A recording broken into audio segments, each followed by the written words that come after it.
ഭൂമി കോടാനുകോടി വർഷങ്ങൾ കൊണ്ട് ധാരാളം മാറ്റങ്ങളും വലിയ പരിണാമങ്ങളും പല ലോകാവസാനങ്ങളും സംഭവിച്ചു കഴിഞ്ഞ ഒരുപാട് പഴക്കം ചെന്ന ലോകമാണ് നമ്മുടെ ഭൂമി. അനേകം കാലഘട്ടങ്ങൾ ഇതിനോടകം കടന്നുപോയി കഴിഞ്ഞു. വെറും പൊടിപടലം മാത്രമായിരുന്ന കാലം, ഉപരിതലം മുഴുവൻ ലാവയൊഴുകി ചുട്ടുപഴുത്ത് തീഗോളമായിരുന്ന കാലം, ഉപരിതലം മുഴുവൻ മഞ്ഞുമൂടി ഒരു മഞ്ഞുകട്ടയായി മാറിയ കാലം, ഒരു ജീവൻ പോലുമില്ലാതെ ശൂന്യമായി കിടന്നിരുന്ന കാലം, ദശലക്ഷക്കണക്കിന് വർഷക്കാലത്തോളം തോരാതെ മഴ പെയ്തിരുന്ന കാലം, ഭീകരജീവികൾ അധിവസിച്ചിരുന്ന കാലഘട്ടം, നമ്മൾ മനുഷ്യർ ഈ ഭൂമിയെ മുഴുവൻ അടക്കി ഭരിച്ചുകൊണ്ടിരിക്കുന്ന ഇന്നത്തെ കാലഘട്ടം. അങ്ങനെ കടന്നുപോയ 450 കോടി വർഷങ്ങൾ. ഈ നീണ്ട കാലഘട്ടങ്ങൾക്കിടയിൽ 5 ലോകാവസാനങ്ങളും സംഭവിച്ചു. 450 കോടി വയസ്സ് പ്രായമുള്ള ഈ പുരാതന ഗ്രഹം ഇനി എത്ര നാൾ ഇതുപോലെ നിലനിൽക്കും? ലോകാവസാനം സംഭവിക്കാൻ പോവുകയാണോ? എങ്കിൽ അതെങ്ങനെയായിരിക്കും?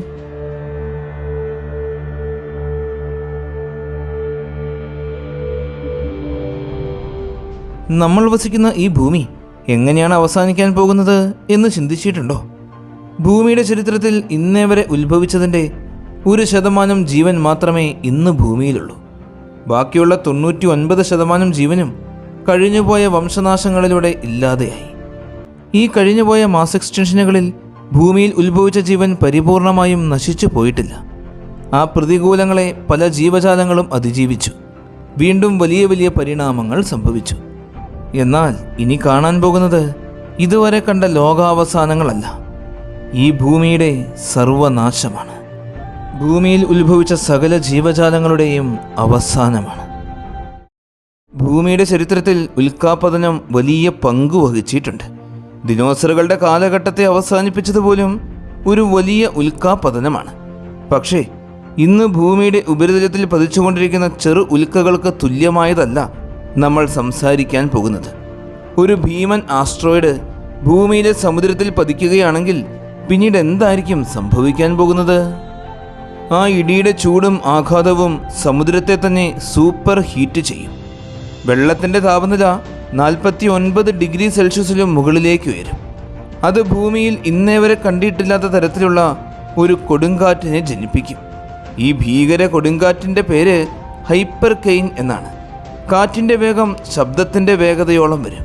മേഘങ്ങൾ 40 കിലോമീറ്റർ ഉയരത്തിൽ വരെ പൊങ്ങും. അതായത് വിമാനങ്ങൾ പറക്കുന്ന ഉയരത്തിനും അതീതമായി.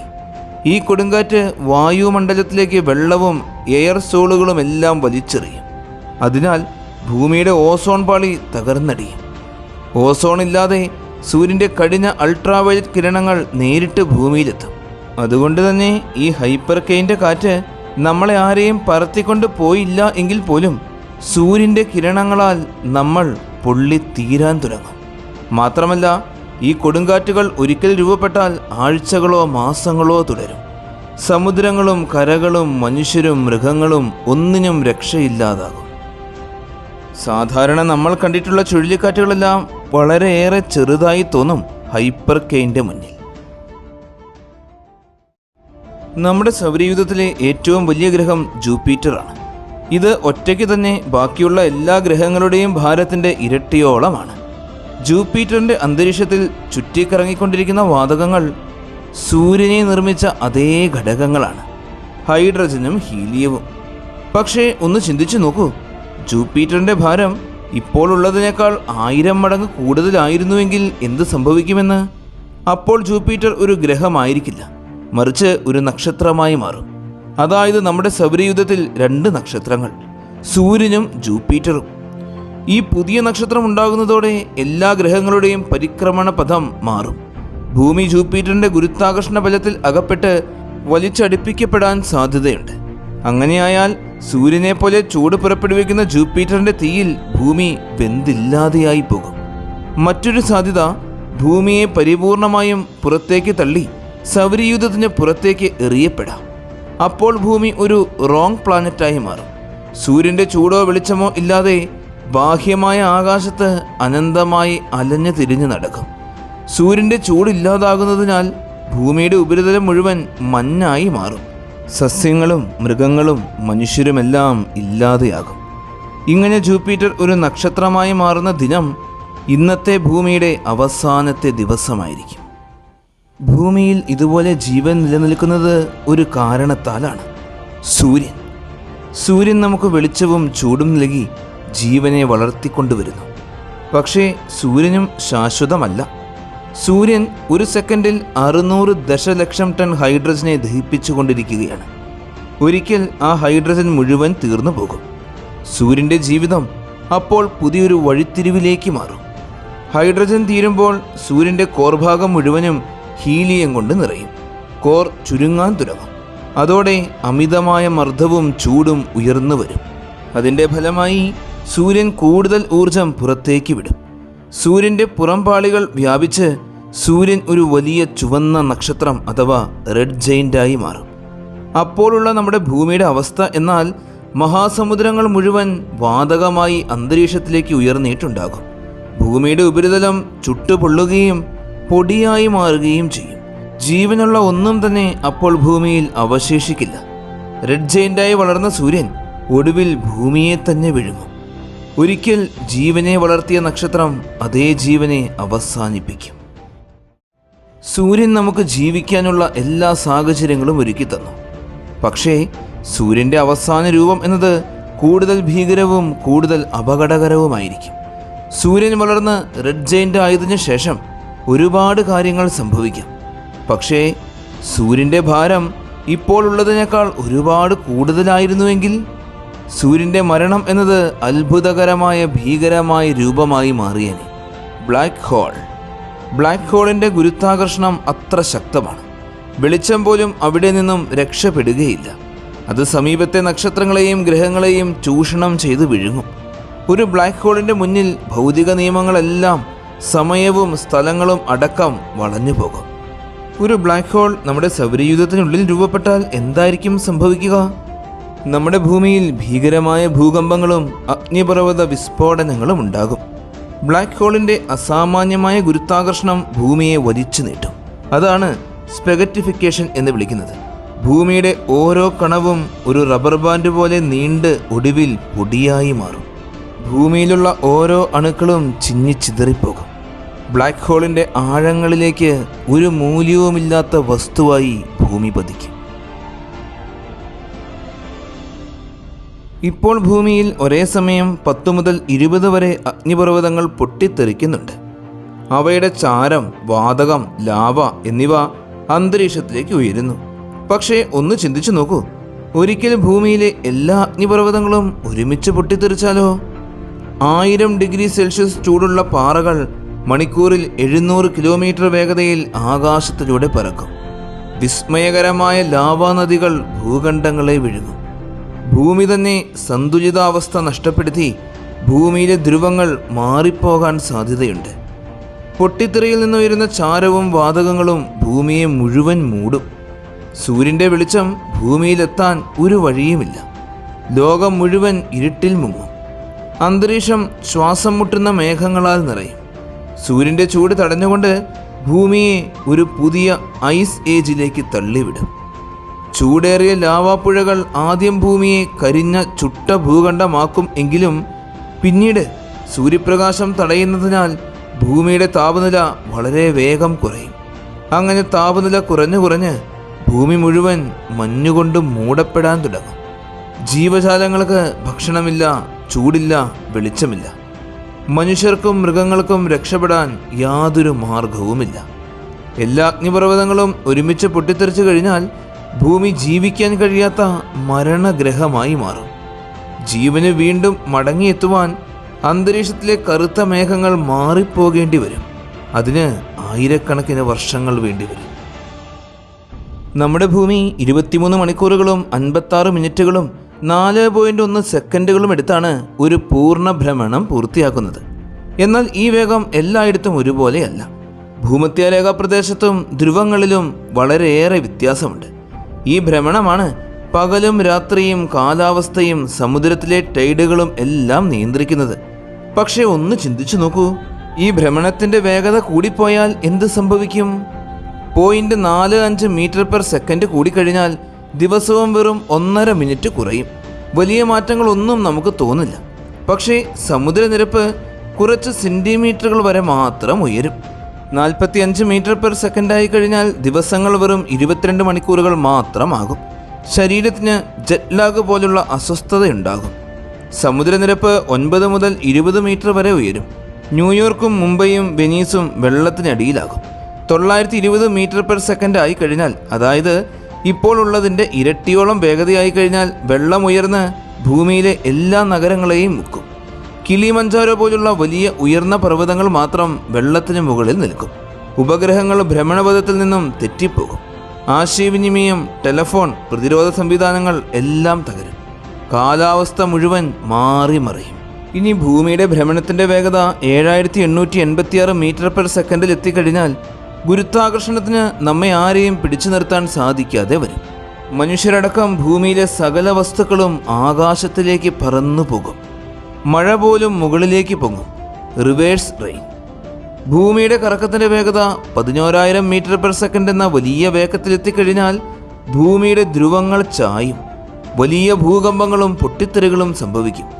ജീവന് ഒരിക്കലും നിലനിൽക്കാൻ സാധിക്കാത്ത അവസ്ഥയെത്തും.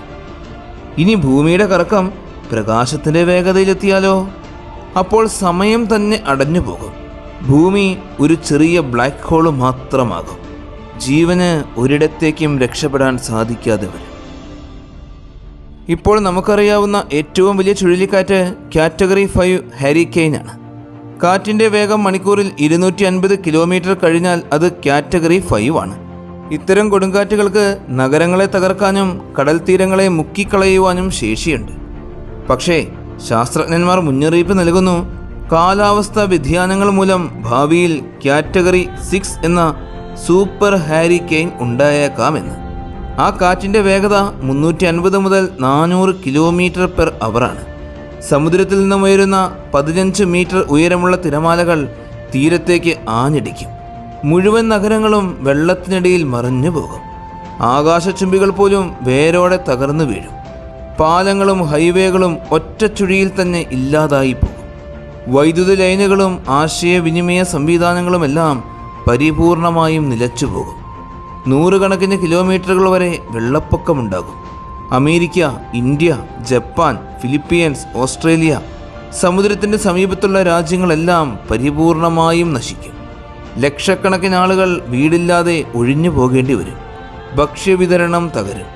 ലോകത്തിൻ്റെ സമ്പദ് വ്യവസ്ഥ ഒറ്റ രാത്രി കൊണ്ട് തകർന്നടിയും. ഇത്തരം ഒരു സൂപ്പർ ഹാരിക്കെയിൻ കാലാവസ്ഥയിലെ ടൈം ബോംബ് പോലെയാണ്. മനുഷ്യർ കാർബൺ ഉൽപ്പാദനം കുറയ്ക്കാതെ പോയാൽ ഭാവിയിൽ ഇത്തരം പ്രകൃതി ദുരന്തങ്ങൾ സ്ഥിരമായി സംഭവിക്കാം. 1 ബില്യൺ വർഷങ്ങൾക്ക് ശേഷം ഇന്നറിയപ്പെടുന്നതിൽ ജീവനുള്ള ഏക ലോകമായ നമ്മുടെ ഈ നീലഗ്രഹം ജീവനില്ലാതെ ഒരു വിരസമായ തവിട്ട് നിറത്തിലുള്ള പാറ മാത്രമായി മാറും. ജീവന്റെ ഒരടയാളവും കാണാൻ സാധിക്കാതെ. സൂര്യനിലുണ്ടാകുന്ന മാറ്റങ്ങൾ ഭൂമിയിലെ മുഴുവൻ ജീവജാലങ്ങളെയും കൊല്ലും. സൂര്യൻ ഓരോ 100 മില്യൺ വർഷങ്ങൾക്കിടയിലും ഏകദേശം 1 ഡിഗ്രി വീതം ചൂട് കൂടിക്കൊണ്ടിരിക്കുകയാണ്. ഭൂമിയുടെ ഉപരിതല താപനില 47 ഡിഗ്രി സെൽഷ്യസായി മാറും അന്ന്. ഈ ചൂട് ആദ്യം കാർബൺ ചക്രത്തെ തകർക്കും. സസ്യങ്ങൾ മരിക്കും. അതിനു പിന്നാലെ മൃഗങ്ങളും.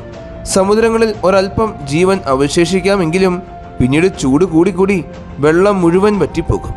ഒരിക്കൽ ജീവന്റെ ലോകമായിരുന്ന ഭൂമി വരണ്ട് മരവിച്ച ഒരു പാറയായി മാറും. മനുഷ്യരെന്ന് ഭൂമിയിൽ നിന്നും രക്ഷപ്പെട്ടിട്ടുണ്ടാകും. സൂര്യൻ നമ്മെ കൊല്ലുന്നതിന് മുന്നേ തന്നെ ഗാലക്സിയിലെ മറ്റെവിടെയെങ്കിലും കോളനികൾ സ്ഥാപിച്ചിട്ടുമുണ്ടാകും. എന്നാൽ മാർസിൽ ജീവിക്കുന്നത് പോലും അന്ന് അപകടകരമായിരിക്കും. ഭൂമിയിൽ നിന്നും ഒരുപാട് അകലത്തിലുള്ള ഗ്രഹങ്ങളിലേക്ക് നാം കുടിയേറേണ്ടതുണ്ട്. അതിനിടയിൽ ചില മനുഷ്യർ തങ്ങളുടെ ബോധം യന്ത്രങ്ങളിലേക്ക് അപ്ലോഡ് ചെയ്ത് ശാശ്വതമായി വിർച്വൽ ലോകത്ത് ജീവിക്കുവാനും സാധ്യതയുണ്ട്. പക്ഷേ ഈ യന്ത്രങ്ങൾക്ക് എവിടെ നിന്നുമാണ് വൈദ്യുതി ലഭിക്കുന്നത്? അതിനാൽ തന്നെ ഭൗതിക മനുഷ്യർ കോളനികൾ സ്ഥാപിച്ച് ഇവരെ എല്ലാം നിലനിർത്തേണ്ടി വരും. 10 ബില്യൺ വർഷങ്ങൾക്ക് ശേഷം സൂര്യൻ തൻ്റെ ജീവിതത്തിൻ്റെ അവസാന ഘട്ടത്തിൽ എത്തിച്ചേരും. ആണവ ഇന്ധനം തീരുന്നതിനാൽ അത് ഒരു റെഡ് ജെയിൻ്റായി വീർപ്പ് മുട്ടി വളരാൻ തുടങ്ങും. ഈ സമയത്ത് സൂര്യൻ ബുധനെയും ശുക്രനെയും വിഴുങ്ങിയിട്ടും ഉണ്ടാകും. ഭൂമിയെ പൂർണ്ണമായും ചുട്ടെടുക്കും. നമ്മുടെ സൂര്യൻ പിന്നീട് പുറത്തേക്ക് തൻ്റെ പുറംപാളി തള്ളിക്കളയുകയും അതിമനോഹരമായ നെബുല രൂപം കൊള്ളുകയും ചെയ്യും. നിറമുള്ള വാതകങ്ങളും പൊടിപടലങ്ങളും നിറഞ്ഞ മനോഹര മേഘം. അതിനുശേഷം സൂര്യൻ ഒരു ചെറിയ അത്യന്തം സാന്ദ്രമായ വൈറ്റ് ഡ്വാർഫായി ചുരുങ്ങിപ്പോകും. ചെറിയൊരു പാറയുടെ വലിപ്പം മാത്രമുള്ള, ഇനി സംയോജനം നടക്കുന്നില്ലാത്ത, പക്ഷേ ഇപ്പോഴും ചൂടോടെ തെളിഞ്ഞുകൊണ്ടിരിക്കുന്ന നക്ഷത്രത്തിൻ്റെ അവശിഷ്ടം. ഇതിനകം തന്നെ നമ്മുടെ ഭൂമി ഉരുകിയ അവസ്ഥയിലാവുകയും ഭൂമിയെ സൂര്യൻ വിഴുങ്ങിക്കളഞ്ഞിട്ടുമുണ്ടാകും. അല്ലെങ്കിൽ അല്പം ഭാഗ്യമുണ്ടെങ്കിൽ പുറം ഓർബിറ്റിലേക്ക് തള്ളപ്പെടുകയും എന്നാൽ ജീവിക്കാൻ പറ്റാത്ത മരവിച്ച ഒരു ലോകമായി മാറുകയും ചെയ്തിട്ടുണ്ടാകും.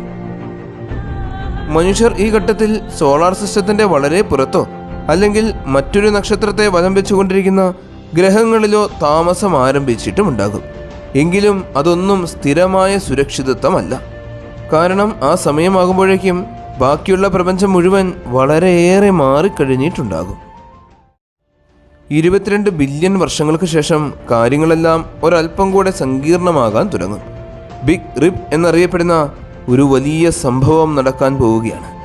ഈ സിദ്ധാന്തപ്രകാരം ഏകദേശം 20 ബില്യൺ വർഷങ്ങൾക്ക് ശേഷം നമ്മുടെ പ്രപഞ്ചം മുഴുവൻ കീറി പിരിഞ്ഞു പോകുന്ന ഒരു നിലയിലേക്ക് തന്നെ എത്തും. ഇത് ഡാർക്ക് എനർജി കാരണമാണ്. അതെ, ഡാർക്ക് എനർജി. ഭൗതിക ശാസ്ത്രജ്ഞന്മാർക്ക് പോലും ഇത് പൂർണ്ണമായി മനസ്സിലാക്കുവാൻ സാധിച്ചിട്ടേയില്ല. പക്ഷേ അവർക്ക് ഒരു കാര്യം ഉറപ്പാണ്: ഇത് പ്രപഞ്ചത്തെ നമുക്ക് സങ്കല്പിക്കാൻ പോലും സാധിക്കാത്ത അത്രത്തോളം വേഗതയിൽ വികസിപ്പിച്ചുകൊണ്ടേയിരിക്കുകയാണ്. ഈ ഡാർക്ക് എനർജിയെ മനസ്സിൽ സൂക്ഷിച്ചു വെക്കുക. പിന്നീട് നമുക്ക് ഇതിനെക്കുറിച്ച് സംസാരിക്കാം. ബിഗ് റിബ് നടക്കുകയാണെങ്കിൽ ഇന്ന് കൂട്ടമായി നിൽക്കുന്ന വലിയ ഗാലക്സികളെല്ലാം നീളാൻ തുടങ്ങും. അപ്പോൾ ആ ഗാലക്സികൾക്കുള്ളിലുള്ള എല്ലാ വസ്തുക്കളും തമ്മിൽ അകന്നു പോകും. നക്ഷത്ര വ്യവസ്ഥകൾ, ഗ്രഹങ്ങൾ എല്ലാം തമ്മിൽ വേഗത്തിൽ അകലും. അവയുടെ ആറ്റങ്ങളിലേക്ക് വരെ അതിവേഗതയിൽ പിരിഞ്ഞ് കീറി എറിയപ്പെടുകയും വിഘടിക്കുകയും ചെയ്യും. അതോടെ പ്രപഞ്ചത്തിൻ്റെ അവസാനം സംഭവിക്കും. ശാസ്ത്രജ്ഞന്മാർക്ക് നാം ഈ വിധിയിലേക്കാണ് നീങ്ങുന്നത് എന്ന് സൂചിപ്പിക്കുന്ന പല തെളിവുകളും ലഭിച്ചിട്ടുണ്ട്. എന്നാൽ ഇതൊന്നും 100% ഉറപ്പായിട്ടില്ല. ഇപ്പോൾ ഒരല്പം ഭയം തോന്നുന്നുണ്ട്, അല്ലേ? എന്നാൽ നമുക്ക് മറ്റൊരു രീതിയിൽ ചിന്തിക്കാം. നമ്മുടെ പ്രപഞ്ചം 20 ബില്യൺ വർഷങ്ങൾക്ക് ശേഷം അവസാനിക്കുന്നില്ലെങ്കിലോ? അപ്പോൾ പിന്നീട് എന്താണ് സംഭവിക്കാൻ പോകുന്നത്? 100 ബില്യൺ വർഷങ്ങൾക്ക് ശേഷം പ്രപഞ്ചം വികസിച്ചുകൊണ്ടേയിരിക്കുകയായിരിക്കും. ഗാലക്സികൾ തമ്മിലുള്ള ദൂരം കൂടിക്കൂടി വരും. ഈ സമയത്ത് വിപുലീകരണത്തിൻ്റെ വേഗം കാരണം മറ്റു ഗാലക്സികളെല്ലാം നമ്മിൽ നിന്നും അത്രയും വേഗതയിൽ അകന്നു പോകും. അവയെ ഇനി ഒരിക്കലും കാണുവാൻ സാധിക്കുകയേയില്ല. നമ്മുടെ ടെലസ്കോപ്പുകൾക്ക് പോലും അവയെ കണ്ടെത്താനാകില്ല. അവ പ്രകാശത്തിൻ്റെ വേഗതയെ പോലും മറികടന്ന് അകന്നു പോകും. നമ്മുടെ ലോകം ലോക്കൽ ഗ്രൂപ്പ് ഗാലക്സികൾ, മിൽക്കി വേ, ആൻഡ്രോമിഡ എന്നിവയുടെ കൂട്ടുകാർ മാത്രം അടങ്ങിയിരിക്കുന്നതായിരിക്കും. നമ്മൾ ഗാലക്സികളുടെ കൂട്ടത്തിൽ ഏകാന്തരായി, മറ്റെല്ലാം സാധാരണയായി എന്നേക്കുമായി കാണാതെയായിരിക്കുന്നു. ഈ ഘട്ടത്തിൽ പുതിയ നക്ഷത്രങ്ങൾ ഉണ്ടാകുന്നത് വളരെയേറെ കുറയും. കാരണം അവയ്ക്കാവശ്യമായ ഇന്ധനം തീർന്നു പോകും. 1 ട്രില്യൺ വർഷങ്ങൾക്ക് ശേഷം പ്രപഞ്ചത്തിലെ നക്ഷത്ര നിർമ്മാണം ഏകദേശം പരിപൂർണമായും അവസാനിക്കും. ഗ്യാസ് മേഘങ്ങൾ തീർന്നു പോകും. അതായത് പുതിയ നക്ഷത്രങ്ങൾക്ക് ജനിക്കാനുള്ള പ്രദേശങ്ങൾ ഇല്ലാതെയാകും. ബാക്കിയുള്ളത് ഇതിനോടകം ജനിച്ചിട്ടുള്ള നക്ഷത്രങ്ങൾ മാത്രമായിരിക്കും. പക്ഷേ ഇവയും അസ്തമിച്ചുകൊണ്ടേയിരിക്കും. വലിയ തെളിഞ്ഞ നക്ഷത്രങ്ങൾ പണ്ടേ മരിച്ച് ബ്ലാക്ക് ഹോളുകളോ ന്യൂട്രോൺ നക്ഷത്രങ്ങളോ ആയിട്ടുണ്ടാകും. ചെറിയ ചുവന്ന ഡ്വാർഫ് നക്ഷത്രങ്ങൾ, അവ വളരെ കുറച്ചിന്ധനം ഉപയോഗിക്കുന്നതിനാൽ ട്രില്യൺ കണക്കിന് വർഷങ്ങളോളം അവ ജീവിക്കും. ഇവയാണ് അവസാനമായി വെളിച്ചം നൽകുന്നവ. നമ്മുടെ രാത്രി ആകാശം ഇനി മുമ്പത്തെ പോലെ തിളങ്ങുന്നതായിരിക്കില്ല. ഒറ്റപ്പെട്ട വിരളമായ നക്ഷത്രങ്ങൾ മാത്രമേ കാണുവാൻ കഴിയൂ. 100 ട്രില്യൺ വർഷങ്ങൾക്ക് ശേഷം സ്റ്റെല്ലിഫെറസ് എറയുടെ അവസാന സമയം, നക്ഷത്രങ്ങൾ നിറഞ്ഞിരുന്ന പ്രപഞ്ചത്തിൻ്റെ അവസാന കാലഘട്ടം. ഈ സമയത്ത് അവസാനത്തെ ചുവന്ന ഡ്വാർഫ് നക്ഷത്രങ്ങളും തങ്ങളുടെ ആണവ ഇന്ധനം മുഴുവൻ ചെലവഴിച്ച് തണുത്ത് ഇരുണ്ട വൈറ്റ് ഡ്വാർഫുകളായി മാറും. ഇനി രാത്രി ആകാശത്ത് വെളിച്ചമൊന്നും ഉണ്ടാകില്ല. പുതിയ നക്ഷത്രങ്ങൾ ജനിക്കുകയുമില്ല. പ്രപഞ്ചത്തിൽ ബാക്കിയുണ്ടാവുക വൈറ്റ് ഡ്വാർഫുകൾ, ബ്രൗൺ ഡ്വാർഫുകൾ, ന്യൂട്രോൺ നക്ഷത്രങ്ങൾ, ബ്ലാക്ക് ഹോളുകൾ, കൂടാതെ വളരെ വിരളമായ തണുത്ത ഗ്രഹങ്ങൾ, ആകാശത്തൊഴുകിക്കൊണ്ടിരിക്കുന്ന അവശിഷ്ടങ്ങൾ മാത്രമായിരിക്കും. ജീവൻ പ്രായോഗികമായി ഉണ്ടാകില്ല. കാരണം ഇനി വെളിച്ചമോ ചൂടോ നൽകുവാൻ കഴിയുന്ന ആകാശവസ്തുക്കൾ ഒന്നും തന്നെ ഉണ്ടാകില്ല. ഒരു ക്വാഡ്രില്യൺ വർഷങ്ങൾക്ക് ശേഷം പ്രപഞ്ചത്തിലെ ഭൂരിഭാഗം നക്ഷത്ര അവശിഷ്ടങ്ങളും നീണ്ടു നിൽക്കുന്ന ഗുരുത്വാകർഷണ ബലത്താൽ ഗാലക്സികളുടെ കേന്ദ്രഭാഗത്തേക്ക് വലിച്ചടുപ്പിക്കപ്പെടും. അവിടെ വലിയ ബ്ലാക്ക് ഹോളുകൾ ഇതുവരെ ശേഷിച്ചിരിക്കുന്ന ഗ്രഹങ്ങളെയും വൈറ്റ് ഡ്വാർഫുകളെയും ന്യൂട്രോൺ നക്ഷത്രങ്ങളെയും എല്ലാം വിഴുങ്ങിക്കളയും. സമയം കടന്നുപോകുന്തോറും ഗാലക്സികൾ ഇരുണ്ട ബ്ലാക്ക് ഹോളുകൾ നിറഞ്ഞ പ്രദേശങ്ങൾ മാത്രമായി മാറും. എങ്കിലും ചെറിയൊരു ഭാഗം ചെറിയ ഗ്രഹങ്ങളും ബ്രൗൺ ഡ്വാർഫുകളും ഗാലക്സിയുടെ ഗുരുത്വാകർഷണത്തിൽ നിന്നും രക്ഷപ്പെട്ട് ശൂന്യമായ ബഹിരാകാശത്തേക്ക് ഒഴുകിപ്പോയിട്ടും ഉണ്ടാകും. 100 ക്വാഡ്രില്യൺ വർഷങ്ങൾക്ക് ശേഷം ഗാലക്സികളിലെ ഭൂരിഭാഗം നക്ഷത്ര അവശിഷ്ടങ്ങളും ഇതിനകം ബ്ലാക്ക് ഹോളുകളിൽ വീണിരിക്കും. അല്ലെങ്കിൽ ഗുരുത്വാകർഷണ ഇടപെടലുകൾ മൂലം ബഹിരാകാശത്തിലേക്ക് തള്ളിക്കളയപ്പെട്ടിരിക്കും. ഇപ്പോൾ ഗാലക്സികൾ ജീവനില്ലാത്ത, വെളിച്ചമില്ലാത്ത വെറും ബ്ലാക്ക് ഹോളുകളുടെ കൂട്ടം മാത്രമായിരിക്കും. കുറച്ച് ശേഷിക്കുന്ന വൈറ്റ് ഡ്വാർഫുകൾ ട്രില്യൺ വർഷങ്ങളോളം തണുത്തുറഞ്ഞുകൊണ്ടേയിരിക്കും. ഒടുവിൽ ബ്ലാക്ക് ഡ്വാർഫായി മാറുകയും ചെയ്യും. ഒരു സമയത്ത് നക്ഷത്രങ്ങളായിരുന്ന പൂർണ്ണമായും ഇരുണ്ട തണുത്ത വസ്തുക്കൾ. ഈ കാലഘട്ടത്തിൽ ജീവൻ നിലനിൽക്കുവാൻ കഴിയുന്ന ഏതൊരു പ്രകൃതിദത്ത ചൂടിൻ്റെ ഉറവിടവും ഇല്ലാതെയാകും. ഒരു ക്വിൻറ്റില്യൺ വർഷങ്ങൾക്ക് ശേഷമുള്ള കാലഘട്ടം. ഇത് ബ്ലാക്ക് ഹോൾ എറയുടെ മധ്യകാലഘട്ടമാണ്. പ്രപഞ്ചത്തിൻ്റെ പ്രധാന താരങ്ങൾ ഇനി ബ്ലാക്ക് ഹോളുകൾ മാത്രമാണ്. നക്ഷത്രങ്ങളോ വെളിച്ചമോ ഒന്നുമില്ല. വെറും ഇരുണ്ട ബഹിരാകാശം. ഇതിനകത്ത് ചിതറിക്കിടക്കുന്ന വിവിധ വലിപ്പത്തിലുള്ള ബ്ലാക്ക് ഹോളുകൾ മാത്രം. ചെറിയ ബ്ലാക്ക് ഹോളുകൾ ഹോക്കിംഗ് വികിരണം മൂലം അവയുടെ ഭാരം നഷ്ടപ്പെടുത്തിക്കൊണ്ടേയിരിക്കുന്നു. ഒടുവിൽ അവയെല്ലാം പൂർണ്ണമായും അപ്രത്യക്ഷമാകും. വലിയ ബ്ലാക്ക് ഹോളുകൾ, ഗാലക്സികളുടെ മധ്യഭാഗത്തുള്ള സൂപ്പർ മാസീവ് ബ്ലാക്ക് ഹോളുകൾ ഇനിയും വളരെ കാലം നിലനിൽക്കും. പക്ഷേ അവർക്കും ഒരു ദിവസം അവസാനമുണ്ടാകും. 100 ക്വിൻറ്റില്യൺ വർഷങ്ങൾക്ക് ശേഷം പ്രപഞ്ചത്തിലെ ചെറുതും നടുവിലത്തേതുമായ ബ്ലാക്ക് ഹോളുകളെല്ലാം ഇതിനോടകം തന്നെ ഹോക്കിംഗ് വികിരണം വഴി പൂർണ്ണമായും ഇല്ലാതായിട്ടുണ്ടാകും. ഇപ്പോൾ അവശേഷിക്കുന്നത് ഗാലക്സികളുടെ മധ്യഭാഗത്തുള്ള വമ്പൻ സൂപ്പർ മാസീവ് ബ്ലാക്ക് ഹോളുകൾ മാത്രമാണ്. എങ്കിലും ഇവയും വികിരണം പുറപ്പെടുവിച്ച് തങ്ങളുടെ ഭാരം നഷ്ടപ്പെടുത്തിക്കൊണ്ടേയിരിക്കുകയാണ്.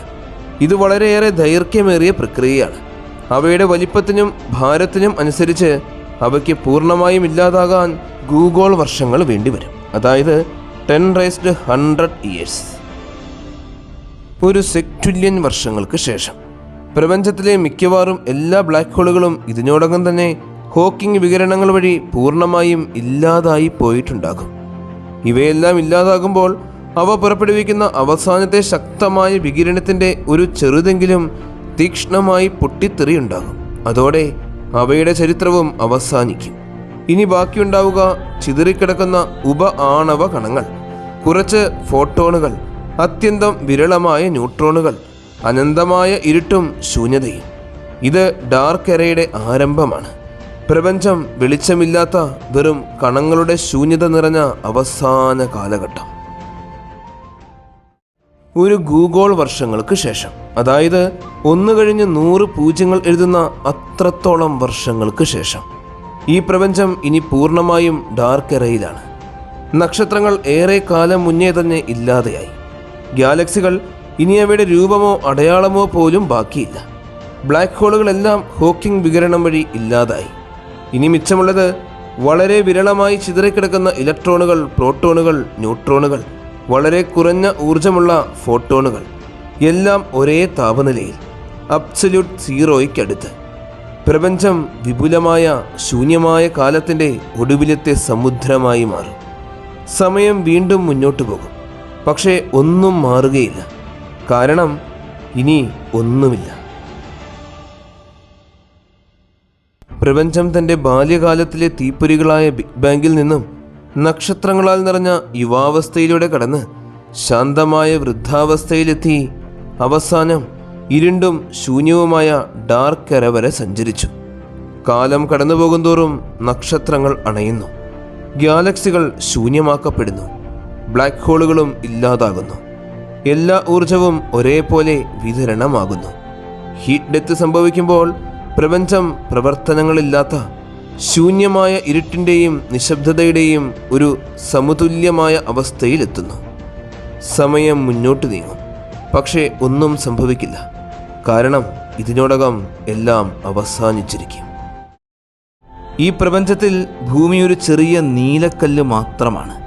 അതിൻ്റെ ആയുസ്സും വെറും നിമിഷങ്ങൾ പോലെ ചെറുതാണ്.